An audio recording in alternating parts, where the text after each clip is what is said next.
روشنی میں چلے، روشنی میں چلے۔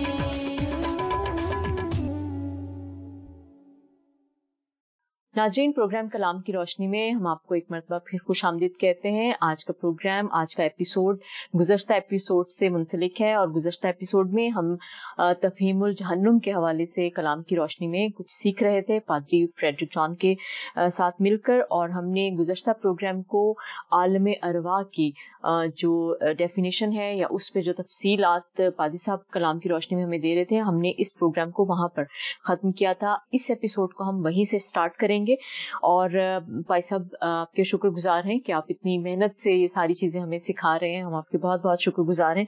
پادری صاحب، میں آپ سے یہ سوال کرنا چاہوں گی کہ اگر ایماندار اور بے ایمان اس دنیا سے رحلت کرنے کے بعد عالم ارواح میں جاتے تھے تو وہاں کیا کیٹیگریز تھی؟ دونوں ایک ہی ساتھ، مطلب ہر قسم کا شخص ایک ہی جگہ پہ ہے؟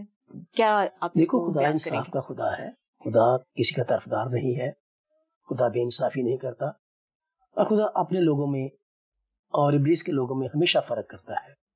یہ کیسے ممکن ہے کہ خدا کے ایماندار لوگ جو ہیں جی وہ عالم ارواح میں ہوں اور وہ بے ایمانوں کے ساتھ ہی شامل ہوں؟ اس تمثیل میں اور جو یسوع مسیح کا بیان ہے لازر، اور جس کا ذکر گزشتہ ایپیسوڈ میں نے کیا تھا، جس میں امیر آدمی دولت مند کا اور لازر کا ذکر یسوع مسیح نے کر کے تو دونوں کو بیان کرتے ہوئے ان کی ڈیسٹینیشن کا ذکر کیا۔ دونوں کی ڈیسٹینیشن تو عالم ارواح میں ہی ہے، اور اس میں بڑی صفائی کے ساتھ لکھا ہوا ہے۔ اگر آپ ناظرین اس کو دیکھنا چاہیں تو مقدس لوکا کی انجیل اس کا 16واں باب اور اس کی 19ویں آیت سے لے کر یہ باب کے آخر تک سارا وہی چلتا ہے۔ 19ویں آیت سے لے کر 31ویں آیت تک مقدس لوکا کی معرفت لکھی گئی انجیل اس کا 16واں باب اور اس کی 19ویں آیت سے لے کر 31ویں آیت تک۔ تو یہ ایک لمبا مفصل بیان ہے، لیکن اس میں ہم پڑھتے یہ ہیں، معلوم یہ پڑتا ہے کہ دولت مند اور لازر دونوں، لازر کے بارے میں یہ بیان دیا گیا ہے کہ وہ خدا کا منظور نظر تھا، مقبول تھا، اس لیے فرشتے اسے اٹھا کر ابراہم کی گود میں لے گئے۔ لیکن ابراہم اور وہ امیر آدمی جہاں جاتا ہے جو بے ایمان تھا، وہ دونوں ایک دوسرے کو دیکھ سکتے ہیں جی، یہاں تک کہ اس بیان میں ہمیں پتہ چلتا ہے کہ اس امیر آدمی نے ابراہم سے، باپ ابراہم سے یہ درخواست بھی کی کہ لازر کو بھیج، لیکن اس نے یہ ذکر کیا ابراہم نے کہ ہمارے تمہارے درمیان ایک بڑا گڑھا واقع ہے، تو دیر از اے پارٹیشن۔ صحیح، دونوں ایماندار اور بے ایمان دونوں عالم ارواح میں ہی ہے، پاتال میں ہی ہے، جس کا بیان میں نے پہلے پروگرام میں سیمول نبی کا ذکر کر کے کیا تھا۔ جی جی، ٹھیک ہے، تو دونوں ادھر ہی ہے، لیکن ابراہم کے بیان میں یہ پتہ چلتا ہے کہ there is a division, category, there is a partition. Abraham نے کہا کہ بیٹا ہمارے تمہارے درمیان ایک بڑا گڑھا واقع ہے، نہ کو ادھر سے ادھر اور نہ ادھر سے ادھر جا سکتا ہے، تو دیر از اے پارٹیشن۔ ایماندار اور بے ایمان دونوں عالم ارواح میں، لیکن دونوں الگ الگ پارٹیشنز میں ہیں، اس بیان سے جو ہمیں پتہ چلتا ہے۔ اور پھر اسی کیٹیگری اسی جگہ پر یسوع مسیح نے منادی کی، جو یسوع مسیح کے آمد کے، قربانی کے، کفارے کے منتظر تھے، جو مسیح موعودہ کے انتظار میں تھے، اور یسوع مسیح نے اپنے ایک بیان میں یوحنا کی انجیل میں کہا کہ تمہارا باپ ابراہم میرا دن دیکھنے کی امید میں تھا۔ تو وہ دن یسوع مسیح کی کفارے کا دن ہی تھا، جس میں ایمانداروں کی جو امید میں تھے نجات کے لیے، کفارے کے لیے، وہ اس نے اس قربانی کے دن کو دیکھا اور وہ خوش ہوا۔ یسوع مسیح کا بیان اس میں ملتا ہے ہمیں یوحنا کی انجیل میں، اس کے غالباً 3-4 باب میں، اور ابراہم نے دیکھا اور وہ خوش ہوا کہ میری نجات ممکن ہے، اور وہ کفارے یسوع مسیح موعودہ کی کفارے میں، قربانی میں ممکن ہے۔ تو یسوع مسیح نے اس بات کا تذکرہ کیا، اور جہاں پر ابراہم اس کا منتظر تھا، اسی طرح سے بہت سارے دیگر خدا پرست ایماندار لوگ جو تھے وہ مسیح موعودہ کے منتظر تھے، اور وہ اس کے کفارے کے ادا کرنے سے پہلے اس جہان فانی سے کوچ کر چکے تھے، اور وہ عالم ارواح میں تھے۔ ٹھیک ہے، وہ اس انتظار میں تھے کہ یسوع مسیح نے وہاں پر جا کے منادی کی، ٹھیک ہے، اور لکھا ہے کہ قیدی روح میں منادی کی گئی، وہاں پر وہ تھے، اور جتنے اس پر ایمان لائے ان کو وہ ساتھ لے گیا. ٹھیک. اس سے یوں لگتا ہے کہ جہاں پر منادی کی گئی ہے ایمانداروں کے بیچ میں، جو اس پورشن میں ہے جو ابراہم کا پورشن ہے، تو ایسے لگتا ہے کہ وہ بھی سارے لوگ یسوع مسیح پر ایمان نہیں لائے، ادروائز وہ سارے کے سارے جاتے. ٹھیک ہے. تو اس کے بعد مسیحی ایمانداروں کی کیٹیگری جو ہے وہ یسوع مسیح کے ساتھ آسمان پر ہے.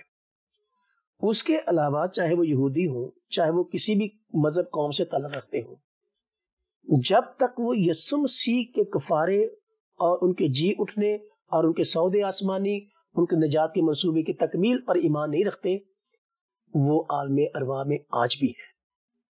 کیونکہ عالم ارواح آج بھی موجود ہے. صحیح.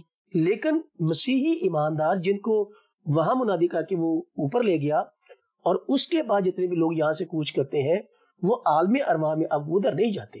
ٹھیک ہے. کیونکہ مکاشفہ کا بیان میں نے پہلے پروگرام میں ریکارڈ کروایا تھا، وہ سارے اب اوپر ہیں. اور وہاں کے بزرگوں میں سے کسی نے کہا کہ یہ وہ ہیں جنہوں نے اپنے جامع برے کے خون سے، جو برے کی قربانی پر ایمان رکھتے ہیں. صحیح. یہ وہ ہے جن کو تھیولوجی نے گلوریس چرچ کہا ہے. جی. تو عالم ارواح میں دو پارٹیشنز ہیں. یہ خدا ایمانداروں اور بے ایمانوں کو ایک ہی خانے میں نہیں ڈالتا. اچھا. ٹھیک ہے. خدا نے وہ امتیازی جو کیٹیگری ہے وہ رکھی ہے. ٹھیک. وہ عذاب میں تھے، لیکن ابراہم کے پورشن میں لوگ عذاب میں نہیں تھے. صحیح. بے ایمان عذاب میں تھے. وہ امیر آدمی کہتا ہے کہ میں یہاں تڑپتا ہوں، لیکن لازر تو آرام میں ہے. صحیح. کیونکہ وہ ابراہم کے پورشن میں تھا. تو عالم ارواح میں رہتے ہوئے بھی ایماندار لوگ جو خدا پرست لوگ تھے وہ آرام میں تھے، اور جو خدا پرست لوگ نہیں تھے وہ جو دوسری کیٹیگری میں تھے، دوسرے پورشن میں تھے، جہاں پر امیر آدمی گیا وہ کہتا ہے کہ میں یہاں تڑپتا ہوں، وہ عذاب میں ہے. تو وہاں پر رہتے ہوئے بھی ایماندار لوگ آرام میں تھے. لیکن آسمان پر جانے کا، گلوریس چرچ کا حصہ بننے کے لیے یسوع مسیح پر ایمان لانا ضروری ہے. صحیح.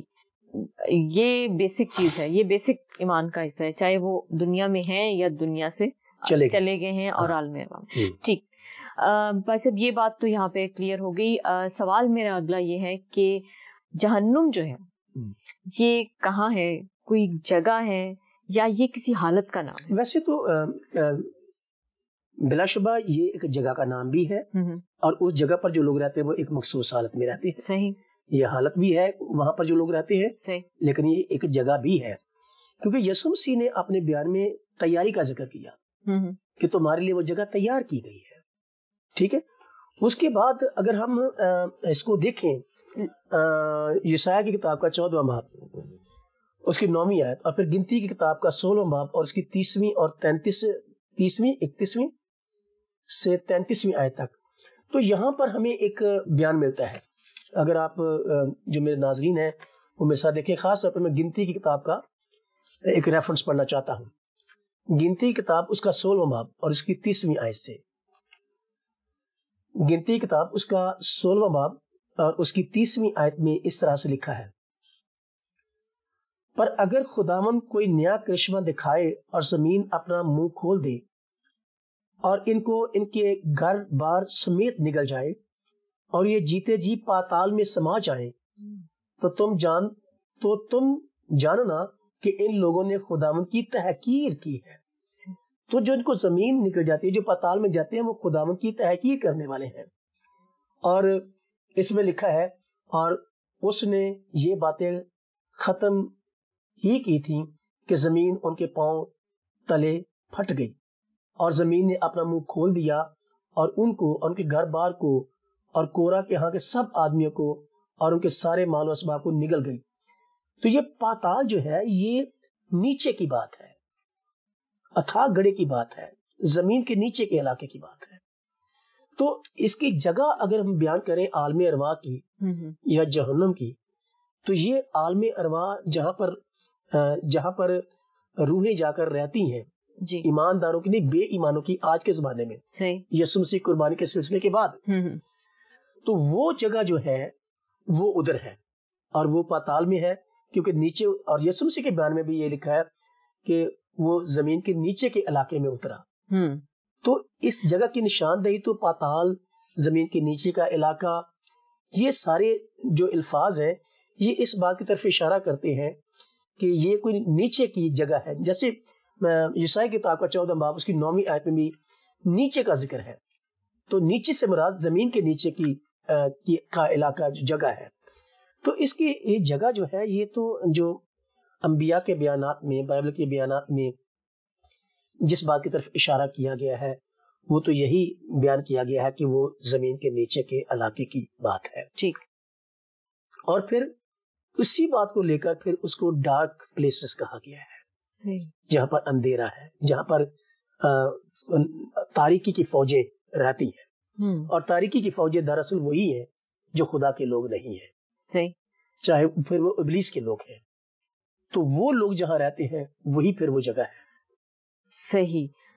یعنی کہ جہنم ایک تاریکی کی جگہ ہے، تاریکی کی جگہ ہے. اور یہ کسی حالت کو بھی ہم کہہ سکتے ہیں. حالت اس کا یہ ہے کہ حالت کے بارے میں افسیوں کے خط میں 4 باب کی 8ویں آیت میں، ہاں جی، اور پھر لوکا کی انجیل کا 16واں باب جس کا ذکر میں نے پہلے بھی کیا، جی جی، لازر اور امیر آدمی کے بیان میں، جی جی، اس میں لکھا ہے کہ وہ امیر آدمی کہتا ہے کہ میں یہاں آگ میں تڑپتا ہوں. ٹھیک ہے. تو یہ عذاب کی جگہ ہے. ٹھیک. نمبر 2، افسیوں خط میں پولس رسول اس کو قید کی جگہ کہتا ہے. وہ قید کی حالت میں ہے، وہ عذاب کی حالت میں ہے.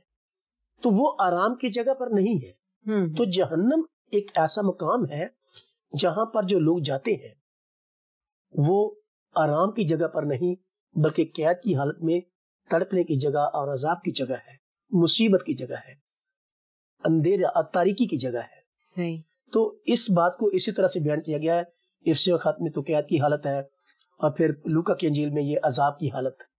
تو یہ ایک حالت بھی ہے، اور جو اس جگہ اس مقام پر جائیں گے وہ اس حالت میں رہیں گے. کیونکہ بعض اوقات لوگ ایک دوسرے کو یہ بھی عام گفتگو میں اب تو بہت دفعہ لوگ کہتے ہیں گو ٹو ہیل، یا تو یہ ایک بد دعا ہے. ہاں، ایک بد دعا کے طور پہ برا خیال ہے کہا جاتا ہے، جس میں ہم کسی کے لیے برا چاہتے ہیں، برا سوچتے ہیں. تو گویا کہ ہیل میں بھیجنے کا مطلب یہ ہے کہ وہ آپ کے لیے اچھا نہیں سوچ رہا. مسلسل عذاب میں رہنے مسلسل عذاب میں رہنے کی جگہ. ٹھیک. پر وہاں کا ماحول جو ہے اس کے بارے میں خدا یسوع مسیح نے اپنے بیانات میں بارہا اس بات کا ذکر کیا، اور یسوع مسیح نے اس جگہ کے بارے میں کہا کہ وہاں ہمیشہ آگ جلتی رہتی ہے. پھر اس کو آگ کی بٹی بھی کہا گیا ہے، ہمیشہ کی سزا کی جگہ بھی کہا گیا ہے.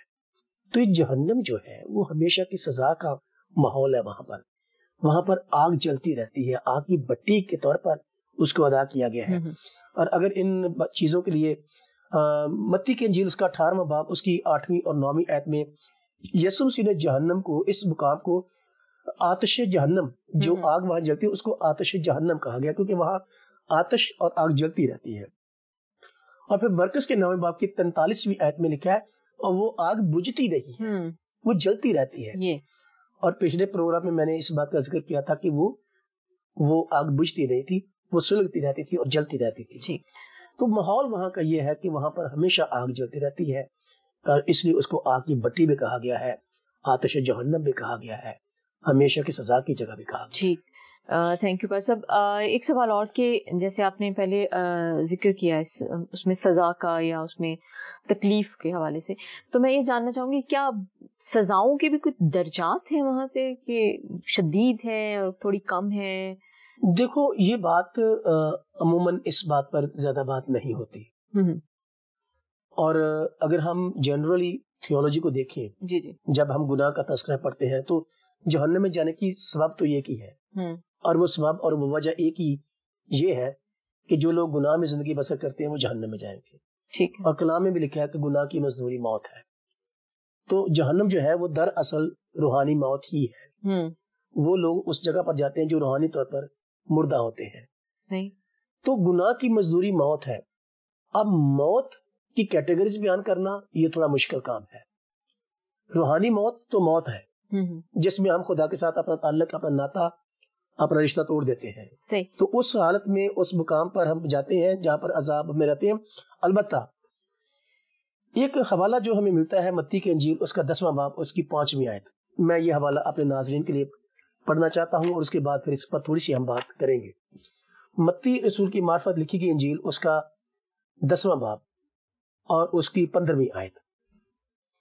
یہاں پر خدا یسوع مسیح کا بیان موجود ہے اور 14ویں اور 15ویں آیت میں پڑھ دیتا ہوں. اور اگر کوئی تم کو قبول نہ کرے اور تمہاری باتیں نہ سنے، اور یہ خدا یسوع مسیح مبشرین کی بات کر رہا تھا جو یسوع مسیح کی منادی کرنے کے لیے نکلے ہوئے ہیں، تو ان سے خدا یسوع مسیح مخاطب ہے اور یہ بات کر رہا ہے کہ اگر کوئی تم کو قبول نہ کرے اور تمہاری باتیں نہ سنے تو اس گھر یا اس شہر سے باہر نکلتے وقت اپنے پاؤں کی گرد جھاڑ دینا. میں تم سے سچ کہتا ہوں کہ عدالت کے دن اس شہر کی نسبت سدوم اور امورا کے علاقے کا حال زیادہ برداشت کے لائق ہوگا. تو یہ جو زیادہ برداشت کے لائق ہوگا، یوں لگتا ہے کہ خدا یسوع مسیح نے ایک کمپیریزن سیٹ کیا ہے ان لوگوں کی سزا میں اور ان لوگوں کی سزا میں جو سدوم اور امورا میں رہتے تھے، اور ان لوگوں کی سزا میں جو یسوع مسیح کے کلام کو، اس کے پیغام کو قبول نہیں کر رہے. تو ان دونوں کی سزا کا کمپیریزن کرتے ہوئے یسوع مسیح نے کہا کہ ان کی سزا کی شدت زیادہ ہوگی جو یسوع مسیح کے پیغام پر ایمان نہیں لاتے، اور جو سدوم اور امورا کے لوگوں کا گناہ تھا اس کی سزا برداشت کے لائق ہوگی، لیکن یہ سزا برداشت کے لائق نہیں ہوگی. اس سے لگتا ہے ایسا کہ شاید کچھ شدت کا بیان ملتا ہے، لیکن عموماً تو ہم یہی ایمان رکھتے ہیں گناہ کی مستوری موت ہے. ٹھیک، چاہے وہ سدوم کے لوگوں نے کیا، امورا کے لوگوں نے کیا. اور ایک گناہ یہ ہے کہ جب یسوع مسیح کی منادی کی جاتی ہے اور وہ قبول نہیں ہوتی تو پھر اس کی بھی ایک سزا ہے. تو یسوع مسیح نے اس بات کا تذکرہ کرتے ہوئے یہ زیادہ برداشت کے لائق ہوگا، اس لفظ پر تھوڑا سا اگر ہم کچھ بات کریں تو ایسے لگتا ہے کہ جیسے اس میں درجات ہیں. ٹھیک، لیکن ان درجات کی شدت کیا ہے اس کا ذکر کرنا اور اس کو بیان کرنا تھوڑا مشکل ہے، کیونکہ بائبل مقدس اس بیان کے علاوہ کہیں کوئی بیان نہیں ملتا کہ اس میں کوئی درجات ہیں. صحیح، ٹھیک. بھائی صاحب، اگلا میرا ایک سوال ہے کہ سزا ملتی ہے گناہ گار انسان کو، لیکن ایک چیز عام طور پر جو عام ہمارے حلقوں میں عام لوگ بات چیت کرتے ہیں وہ کہتے ہیں قبر کے عذاب سے خدا بچائے. یہ قبر کا عذاب کیا ہے؟ مطلب کیا قبر میں ہی حساب کتاب ہو جانا ہے؟ قبر ہی جہنم ہے پھر تو اگر دیکھا جائے تو ایک قبر کا عذاب ہے اور ایک عذاب ہم جہنم کے حوالے سے دیکھو بائبل مقدس قبر کے عذاب اور قبر کے اندر حساب کتاب کا کوئی تذکرہ ہمیں کہیں نہیں ملتا. بائبل مقدس میں اس کا کوئی ذکر نہیں ہے. اوکے، ٹھیک. اس کی وجہ یہ ہے، اگر ہم عقلی طور پر سوچیں تو جب ہم کسی شخص کو قبر کے حوالے کرتے ہیں تو قبر میں ہم بدن کو رکھتے ہیں. جی. اس کی روح جو ہے وہ تو پتہ نہیں 2 گھنٹے پہلے، 4 گھنٹے پہلے، 6 گھنٹے پہلے، 10 گھنٹے پہلے، 2 دن پہلے وہ تو اس کے بدن سے پرواز کر چکی ہے. تو کیا وہ روح جب ہم اس مردے کو قبر میں واپس رکھتے ہیں تو وہ روح واپس اس کے بدن میں آتی ہے؟ نہیں، وہ اپنی ڈیسٹینیشن پہ چلی جاتی ہے. ٹھیک ہے، اور جس کو ہم عالم ارواح کہہ رہے ہیں وہ روح وہاں چلی جاتی ہے. ٹھیک ہے. تو قبر اور عالم ارواح یا جہنم جس کو ہم کہہ رہے ہیں وہ ایک فرق جگہ ہے. قبر میں تو آپ نے ڈیڈ باڈی کو رکھا ہے، اس جسم کو رکھا ہے، روح کو نہیں رکھا آپ نے قبر میں. صحیح. روح تو پرواز کر گئی، روح نکل جاتی ہے تو آدمی ڈیڈ ہو جاتا ہے. ٹھیک ہے. تو قبر کے اندر بائبل مقدس تو اس بات کے بارے میں بالکل خاموش ہے، اور بائبل مقدس میں ایسا کوئی تذکرہ نہیں ملتا کہ قبر کے اندر قبر ہی جہنم ہے یا قبر میں کوئی حساب ہو رہا ہے. قبر جہنم نہیں ہے. قبر میں آپ نے ڈیڈ باڈی کو رکھا ہے، لیکن جہنم ایک ایسی جگہ ہے جہاں پر لوگ ہوش و حواس میں زندہ ہوں گے. صحیح. کیونکہ سزا جو ہے وہ مردہ چیزوں کو نہیں ملتی. صحیح. مٹی کو سزا نہیں ملتی. جو چیز زندہ ہے، جو شخص زندہ ہے، سزا اس کو ملتی ہے. اور روح جو ہے جس کو سول کہتے ہیں، اگر ہم ہیومن باڈی کی کمپائلیشن اور کمپوزیشن کا ذکر کریں تو کم از کم ہم جو 3 بڑے مذاہب ہیں دنیا میں، اسلام، کرسچینٹی اور یہودیت، یہ اپنی کتابوں کی بنیاد پر اس بات پر یقین رکھتے ہیں کہ جو ہیومن باڈی ہے وہ جسم، جان اور روح سے کا کمپوزیشن ہے. تو جسم تو ڈیڈ ہو جاتا ہے لیکن روح نہیں مرتا، اور وہ ادھر چلا جاتا ہے جو عذاب کی جگہ ہے، جس کو جہنم کہتے ہیں، جس کو عالم ارواح بھی ذکر کیا گیا ہے، جس کو اتھا گڑھے کے لفظ کے ادا کیا گیا ہے، جس کو پاتال کہا گیا ہے، وغیرہ وغیرہ. تو وہ روح تو اپنی ڈیفرنٹ ڈیسٹینیشن پہ جاتی ہے. صحیح. تو یہ جو قبر میں ہم رکھ رہے ہیں وہ تو ہم ڈیڈ باڈی کو رکھ رہے ہیں، اور اگر ڈیڈ باڈی 2 دن کے بعد قبر میں جاتی ہے تو وہ روح جو ہے وہ اتنی دیر کہاں ہے؟ سوال یہ پیدا ہوتا ہے، اور وہ روح ادھر کہیں نہیں ہوتی، اور وہ روح اس جسم میں دوبارہ کبھی نہیں جاتی۔ ٹھیک ہے، وہ روح جو ہے وہ ایک ہی صورت میں آ سکتی ہے جس طرح سے یسوع مسیح نے لازر کی روح کو اس کی باڈی میں واپس بلایا تھا، وہ ایک معجزہ ہے۔ ادروائز جب روحیں اس بدن کو چھوڑ دیتی ہیں تو واپس اس بدن میں نہیں آتی جو مرا پڑا ہے، بائبل مقدس کے بیان کے مطابق۔ بائبل مقدس اس کے بارے میں کوئی ذکر نہیں کرتی۔ بائبل مقدس یہ بات کہتی ہے، پولس رسول نے کرنتھس کی کلیسیا کو خط لکھتے ہوئے کہا کہ یہ ایک پل میں ہوتا ہے، آنکھ جھپکنے میں ہوتا ہے کہ وہ روح جو ہے وہ اپنی ڈیسٹینیشن پہ پہنچ جاتی ہے۔ کہیں کچھ ایسے فرقے ہیں، کچھ ایسے لوگ ہیں جو درمیانی جگہ کا ذکر کرتے ہیں کہ روح وہاں جا کے سٹے کرتی ہے، پھر پیچھے سے صدقے چڑھائے جاتے ہیں، دعائیں کی جاتی ہیں، پھر ان کی وہ ری ڈائریکٹ ہوتی ہیں۔ پولس کہتا ہے کہ وہ پل جھپکنے میں وہ اپنی منزل پر پہنچ جاتی ہے، ٹھیک ہے، جو روح ہے، صحیح، کیونکہ روح جو ہے وہ اس کی ڈیسٹینیشن جو ہے وہ پہلے سے طے ہے۔ ٹھیک، جو قبر میں رکھا جا رہا ہے وہ جسم ہے اور وہ ڈیڈ باڈی ہے، اور ڈیڈ لوگوں کو سزا نہیں ملتی، روح زندہ رہتی ہے اور روح نہیں مرتی، اور سزا کا کانسیپٹ وہیں تک ہے جہاں تک جس کو سزا مل رہی ہے وہ زندہ رہے۔ ٹھیک ہے، تو ان روحوں کو سزا ملے گی جو اس جسم میں رہ کر خدا کے خلاف بغاوت میں رہی۔ صحیح، تو جسم کے ساتھ اس کا کوئی تعلق نہیں ہے۔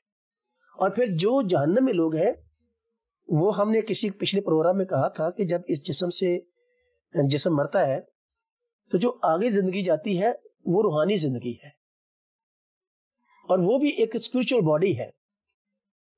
جو آگے چل کر باڈی اس کو ملتی ہے وہ اسپرچل باڈی ہے، وہ اس نفسانی جسم کو اتارتی ہے، اور آگے جو اس کو جسم ملتا ہے جس کو ہم گوشت کے طور پر بھی کئی دفعہ لفظ ادا کر جاتے ہیں، وہ ایک فرق باڈی ہے جس کو ہم اسپرچل باڈیز کہتے ہیں، چاہے وہ بد ہو چاہے وہ نیک ہو۔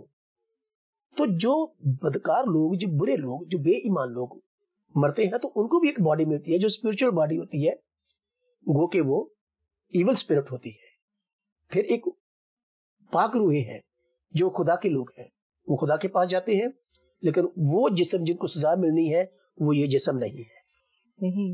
صحیح، یہ جسم نہیں ہے، یہ جسم تو مر گیا، لیکن اس جسم نے جو غلطیاں کی ہوئی ہیں، جو جسم کے اندر تو غلطیاں وہ کر رہا ہے نا روح، ٹھیک ہے، تو سزا تو اسی کو ملے گی۔ صحیح۔